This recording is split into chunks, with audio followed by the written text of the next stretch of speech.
My inheritance turned out to be nothing but a neglected farmstead, lost among endless miles of harsh, sun-baked terrain. My wealthy parents, with a fortune large enough to influence nations, must have thought it amusing to leave me this forgotten piece of barren land. Perhaps it was their last subtle mockery, a final confirmation of how little faith they had in me. Yet they could never have predicted how profoundly mistaken they were. I am Nora Harrington, the youngest child of James and Eleanor Harrington, icons in the glittering world of global finance. Our family once symbolized limitless wealth, a sprawling financial empire whose net worth soared beyond hundreds of millions. At the center of this dynasty stood my older brother, Alexander, the chosen successor, intelligent, disciplined, and carefully molded in our parents' image. Meanwhile, I was always the black sheep, forever out of step with the rigid expectations and plans mapped out for me. Instead of attending elite business schools or engaging in power lunches with Wall Street tycoons, I immersed myself in environmental technology and innovative startups, areas my family openly dismissed as trivial, lacking prestige and monetary promise. Although my parents never outright expressed embarrassment, their quiet disappointment in me was clear as day. In their eyes, I was destined to remain insignificant, incapable of achieving greatness. Their sudden passing came as a brutal shock. A tragic helicopter crash en route from London to Zurich abruptly ended their lives and dominated headlines for weeks. Newspapers praised their remarkable achievements and extraordinary careers. Yet for me, the true tragedy wasn't in the relentless media coverage. It was knowing they had left this earth, never truly seeing my worth. The reading of the will took place inside an opulent office overlooking Central Park. Sunlight streamed through vast windows, illuminating the polished oak table, a fitting metaphor for the Harrington family's grandiose legacy. Alexander arrived impeccably dressed in a tailored suit, exuding quiet confidence and superiority. Our Uncle Richard, the executor, meticulously examined every line of the document, ensuring my brother's interests were fully protected. Sitting uncomfortably at the far end of the table, I felt tension tightening inside my chest. Despite my worst fears, a tiny part of me hoped I might receive at least a token acknowledgement from the vast family fortune. Our family lawyer, Mr. Thompson, cleared his throat, adjusted his spectacles, and read aloud. All shares, corporate investments, the estate in Manhattan, as well as liquid capital and accounts, shall pass directly and entirely to our eldest son, Alexander Harrington. A self-satisfied smile crept onto Alexander's face, his gaze sliding toward me, as if silently confirming what he'd always believed, that I was nothing more than an afterthought. I held my breath, trying desperately to remain calm as Mr. Green proceeded with the second part of the will. To our younger daughter, Amelia Donovan, we leave only the Donovan Ranch located in the Arizona desert. An immediate, uncomfortable silence enveloped the room. Charlotte's sharp laughter quickly pierced the silence, filled with derision and barely hidden amusement. A ranch? She remarked sarcastically, voice dripping with false sympathy. Well, Amelia, clearly our parents thought you'd be better off tending cattle than managing money. Aunt Beatrice's eyes flickered briefly in surprise at the stark imbalance in the inheritance, but family loyalty kept her quiet. She simply pursed her lips and avoided eye contact. I sat frozen, a deep ache spreading through my chest. My parents, with a fortune reaching hundreds of millions, had left me nothing but an isolated piece of land in a scorching, barren desert. It felt like their final judgment, the ultimate confirmation of their lifelong disappointment in me. Charlotte rose gracefully from her seat, placing a condescending hand on my shoulder. If you ever find yourself short on money, she whispered smugly, I'm here to help, though I'll expect interest. I clenched my fists, nails pressing painfully into my palms, determined not to let her see how deeply she'd wounded me. Yet, little did she know, that desolate ranch in Arizona was about to become the greatest gift my parents could have ever given me. No one in that room could have imagined that I was about to rewrite my destiny completely. I left the lawyer's office with nothing but an old faded envelope holding the ranch's deed and a rusty iron key. No trust funds, no stock holdings, no influence over the mighty Donovan financial empire. Charlotte swept out to her chauffeured car without sparing me a single glance. But I didn't linger to beg for sympathy or validation. If this ranch was the only thing my parents felt I deserved, I was determined to uncover its true value. 3 days later, I boarded a small flight to Arizona. Landing near Tucson, I rented an aging pickup truck and drove 2 hours along dusty highways, where sand swirled through the air and endless cactus forests stretched into the horizon. Eventually, a weather-beaten wooden sign appeared before me, announcing the Donovan Ranch. As I stared at it, I felt an unfamiliar mix of anxiety and anticipation. The ranch sprawled across 200 acres of dry desert. It had once belonged to my grandfather, Lionel Donovan, the only family member who ever truly believed in me. As a child, I remembered him telling me stories of this place, stories of his innovative projects and visionary experiments, dismissed by others as fantasy. My father, on the other hand, often mocked his father's dreams, referring to the land as a worthless patch of sand, where Lionel wasted his final years chasing mirages. That dismissive voice echoed in my ears now.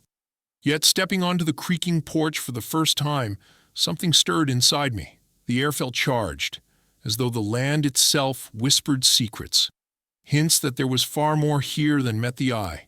The main house was a weary 2-story structure, in dire need of repair, with warped wooden steps that creaked dangerously and shutters that rattled in the dry wind. Inside, layers of dust covered forgotten furniture, and a musty smell hung thick in the air.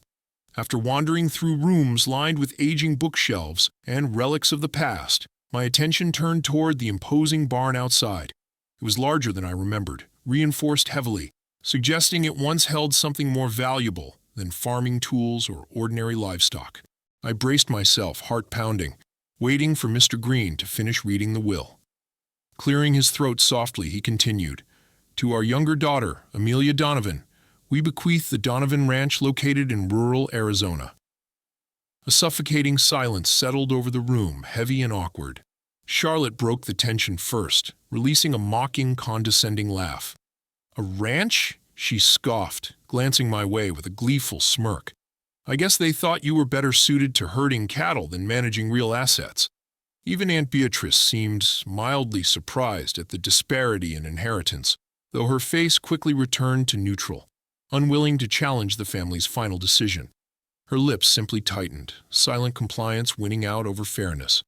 I remained silent, the ache in my chest spreading as disappointment settled over me. It felt like my parents had left me a deliberate message that I would never live up to their expectations. Charlotte rose gracefully, placing a patronizing hand on my shoulder, and whispered softly, "If you're ever in financial trouble, you know where to find me. I'm sure we can work something out." I swallowed hard, fighting the sting of humiliation. Little did they know, what they saw as an empty gesture was about to become my greatest opportunity.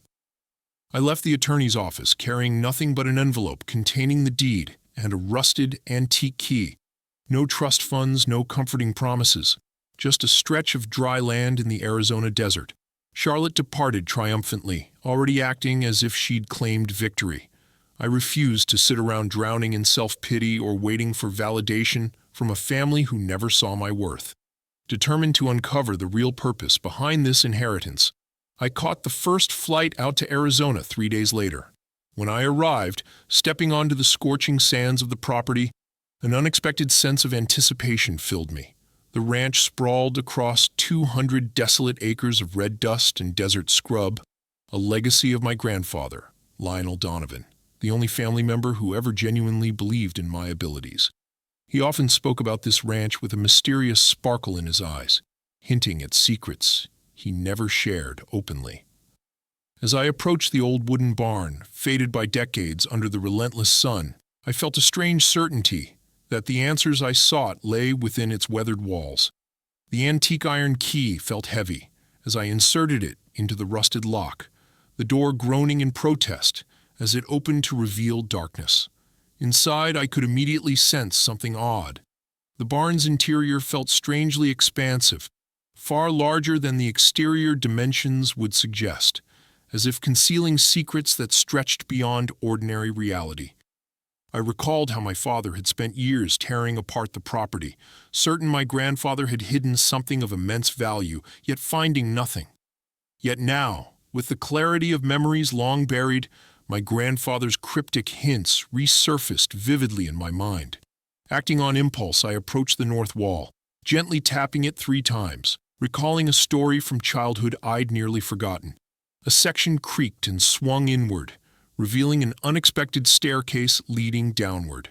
With a flashlight, shaking slightly in my hand, I cautiously descended into the hidden chamber. Each step brought a drop in temperature that contrasted sharply with the blistering desert heat above. The air was cool, heavy with the scent of old papers and aged timber.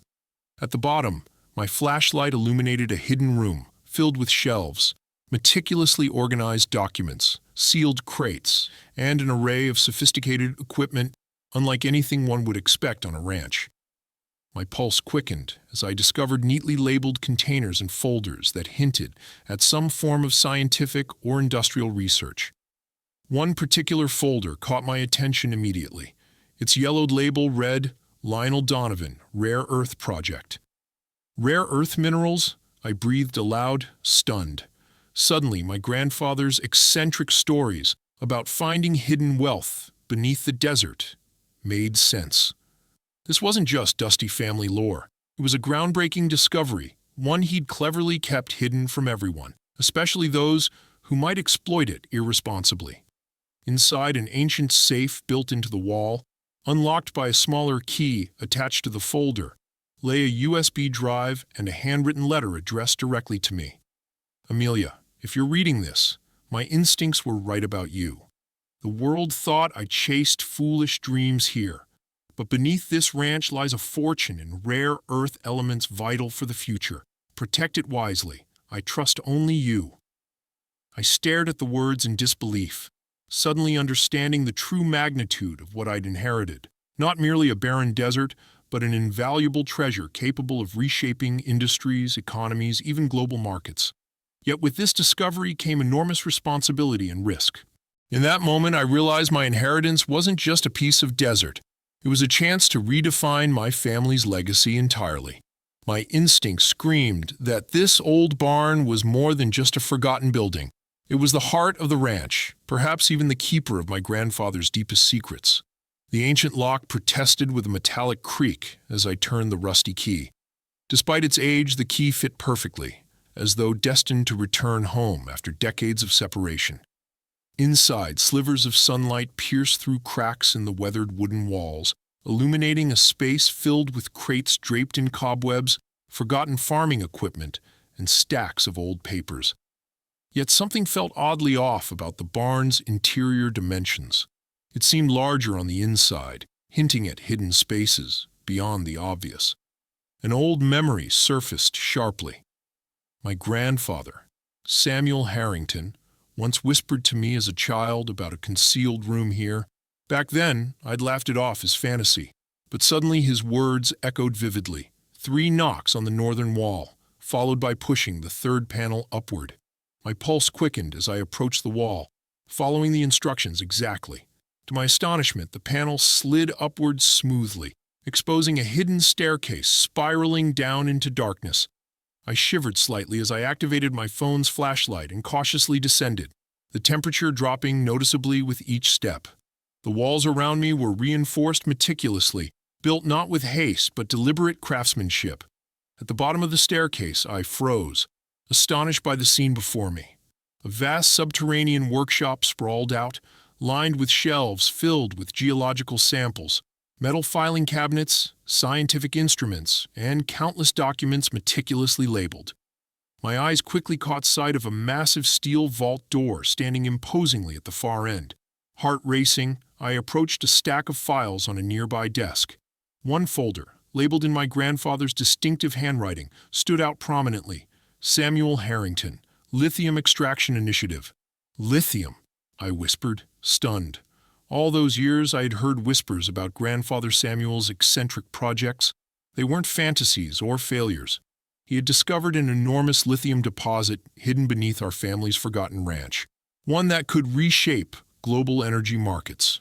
Frantically, I thumbed through his notes, marveling at the detailed blueprints outlining efficient, environmentally responsible extraction methods decades ahead of their time. My grandfather hadn't wasted his twilight years chasing impossible dreams. He'd found something revolutionary. I turned my attention to the looming steel vault. Trying the combination instinctively, I entered my grandfather's birth date. Nothing. I tried my father's birthday next. Still nothing. Finally, hesitantly, I input my own birth date. The mechanism clicked softly, and the door swung open with a low groan. Inside lay a small USB drive, resting atop a folded letter. With trembling fingers, I unfolded the delicate page and read my grandfather's shaky script.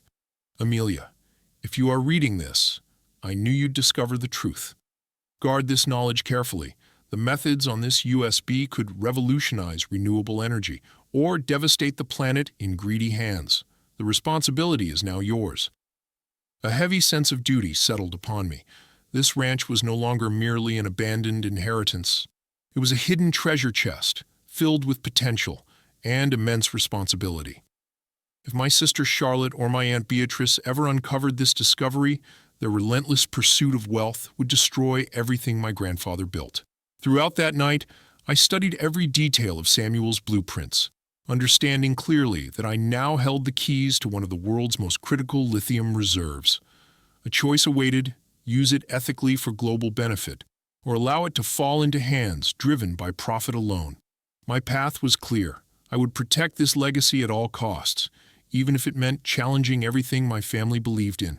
Our family lawyer cleared his throat once more before continuing. To our younger daughter, Amelia Harrington, we leave ownership of the Harrington Ranch, located in the New Mexico desert. A sudden silence gripped the room. My older sister Cassandra couldn't suppress a derisive chuckle. A ranch? She mocked gently, her eyes glinting with false sympathy. I suppose Mom and Dad thought you'd manage tumbleweeds better than corporate shares. Uncle Edward shifted uncomfortably in his seat, clearly taken aback by my parents' stark division of their assets, yet unwilling to voice his disapproval openly. He merely tightened his jaw and averted his gaze.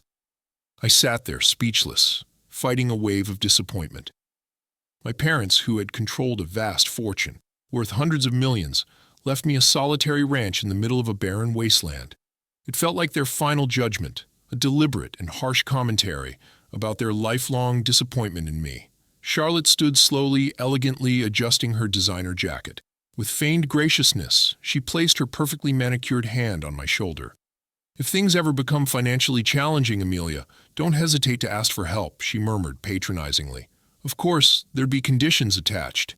I felt a sharp sting of resentment rising, yet maintained a composed exterior. What they didn't realize was that beneath my apparent loss was the greatest opportunity of my life, one they'd vastly underestimated. Leaving the attorney's office, I held nothing but an aged envelope containing a single rust-covered key and the title to an abandoned ranch in the Arizona desert. No shares, no inheritance from the vast Donovan financial empire, just dry land, cacti, and forgotten promises. Refusing to let their pity define me, I decided there had to be more to this ranch than anyone realized. 3 days later, I was aboard a flight to Tucson, Arizona, my heart heavy with uncertainty, yet driven by determination. As I drove toward the ranch, dusty desert roads stretching endlessly ahead, a strange sense of curiosity overcame me. The Harrington Ranch sprawled over 200 acres of harsh terrain. It once belonged to my grandfather, Oliver Donovan, a man everyone labeled as eccentric, but the only one who truly believed in me. Arriving at the property, I stared at the weathered sign bearing the faded words, Donovan Ranch. The old ranch house creaked as I stepped inside. The scent of dry wood and years of neglect thick in the air. Everything was exactly as my grandfather left it. Stacks of papers, rusted tools, and decades-old furniture. Suddenly, a faint memory sparked in my mind. As a child, my grandfather had often hinted about secret experiments hidden somewhere beneath the property. Back then, I dismissed it as the playful stories of an eccentric old man. Yet now, standing amidst his forgotten belongings, I wondered if there was truth to his tales. A strong feeling guided me toward the large, neglected barn behind the house. As I turned the rusted iron key, the heavy doors creaked open, revealing dimly lit rows of ancient tools and dusty crates. Something about the barn's interior felt unusual, larger than expected, as if it concealed something beyond simple storage. A distant memory resurfaced clearly in my mind. Grandfather Lionel had once mentioned a hidden cellar beneath this barn, accessible through a carefully concealed trapdoor. With my pulse quickening, I followed the old clues he'd given me decades ago. Tap twice on the eastern wall, then press upward on the fifth wooden plank. My breath caught as the plank shifted easily, revealing a hidden staircase spiraling downward. Grabbing my phone for a flashlight, I descended carefully, each step cooling rapidly as the hot desert sun faded above. At the bottom, my jaw dropped. Before me lay an enormous underground laboratory meticulously organized with shelves of geological samples, scientific instruments, and filing cabinets brimming with meticulously labeled documents. At the far end stood an imposing steel vault. My heart hammered as I spotted a file folder labeled in Lionel Donovan's distinctive handwriting, Oliver Project, Rare Earth Mineral Extraction. Rare earth minerals, I whispered, stunned. Suddenly it clicked. My grandfather hadn't been chasing shadows. He'd spent years quietly developing groundbreaking extraction methods for critical minerals necessary in technology and renewable energy. Inside the vault, I found a USB drive atop an old letter. My grandfather's handwriting was clear, purposeful, and gentle. Amelia, I entrusted this ranch to you, knowing you'd understand its true value. Protect this knowledge, use it wisely. It can change the world, or fall into dangerous hands. A chill ran down my spine as I realized the immense responsibility I now carried. This wasn't just a forgotten desert property, it was a treasure trove, a revolutionary discovery capable of reshaping entire industries. That night, I studied my grandfather's meticulous notes, realizing the ranch sat atop one of America's largest deposits of rare minerals. With this discovery, I had a chance not just to prove my family wrong, but to change the world. Determined and resolute, I made a promise. I would honor my grandfather's legacy and keep this discovery safe from those who'd exploit it. This ranch, once a symbol of rejection, had just become my greatest opportunity and my biggest secret. I realized immediately that developing this discovery responsibly required swift action and absolute secrecy. By dawn, I had a clear plan. First, safeguard the patents legally, then verify the geological findings professionally, and finally secure discreet financing. My family, particularly Charlotte, would never stand idly by once they learned about my success, so I had to be steps ahead. My first call went to Benjamin Carter, a trusted intellectual property attorney I'd collaborated with during previous environmental projects. Benjamin was known for his absolute discretion and ironclad legal protections. Amelia, long time no here, Benjamin greeted warmly, yet professionally. Early morning means serious business. What's going on? I've inherited groundbreaking technology developed by my grandfather, I said cautiously. It's potentially revolutionary, and I need the strongest possible protections in place. Benjamin instantly grasped the gravity, moving quickly. Within hours, every piece of documentation relating to my grandfather's revolutionary lithium extraction techniques was filed securely, hidden behind multiple corporate shells. No link to my family would ever emerge publicly, a necessary measure against Charlotte's inevitable interference. Next, I contacted Dr. Elena Martinez, a respected geologist whose reputation for rigorous analysis had transformed several promising discoveries into global successes. Elena, I've discovered something extraordinary, I explained vaguely. You must see this for yourself. Dr. Martinez arrived swiftly at the ranch, examining the terrain meticulously with her advanced equipment. Hours later, she approached me, eyes wide with excitement. Amelia, this is astonishing. Your land sits on one of the largest lithium reserves I've encountered in North America. Coupled with these methods, you could literally reshape the industry. Her confirmation ignited a sense of purpose in me. Elena agreed enthusiastically to join the project, bringing expertise that would elevate my grandfather's findings to commercial viability, while preserving environmental integrity. Finally, I reached out to Marcus Reynolds, a highly influential venture capitalist specializing in eco-friendly technologies. His reputation was built not merely on profits but also on driving genuinely beneficial innovation. After carefully reviewing the project's potential during a confidential meeting, Owen leaned back, visibly impressed. You're holding a genuine industry game changer. I'm prepared to invest significantly. Your approach could set a new standard for sustainable extraction. Within weeks, Ecolith Innovations emerged discreetly as the operational face of my grandfather's legacy, fully funded, legally protected, and expertly guided. As operations ramped up, the industry giants, from Tesla to global battery manufacturers, rushed to secure contracts, catapulting Ecolith from obscurity to an international phenomenon. When Charlotte inevitably discovered the truth, my phone rang immediately. Amelia, her voice tight with barely contained frustration. Are you behind this Ecolith company everyone's talking about? I maintained a composed tone. Ecolith Innovations is doing remarkable work. We're perfectly positioned without external interference. She quickly shifted tactics, feigning sisterly concern. Imagine what we could accomplish together, leveraging the Donovan name. That same family name that saw fit to mock me for inheriting worthless desert land while handing you hundreds of millions? No, Charlotte, I'm fine without it. She reacted sharply, frustration breaking through her polished facade. You're making a mistake. You can't handle something this big alone. I've already managed without the family, I replied calmly, savoring the reversal of roles. Shortly after, Uncle Richard, the family mediator, attempted damage control, urging reconciliation. But the situation was beyond salvage. Charlotte's pride and desperation soon collided, forcing her into financial turmoil as she scrambled to maintain appearances. Her lavish Manhattan penthouse was quietly listed on the market. In a calculated move, I acquired her penthouse discreetly through one of Ecolith's subsidiaries. A week later, Charlotte confronted me, humbled, desperate, eyes pleading. Amelia, please, let me buy it back. Just give me some time. I looked at her steadily, showing no emotion.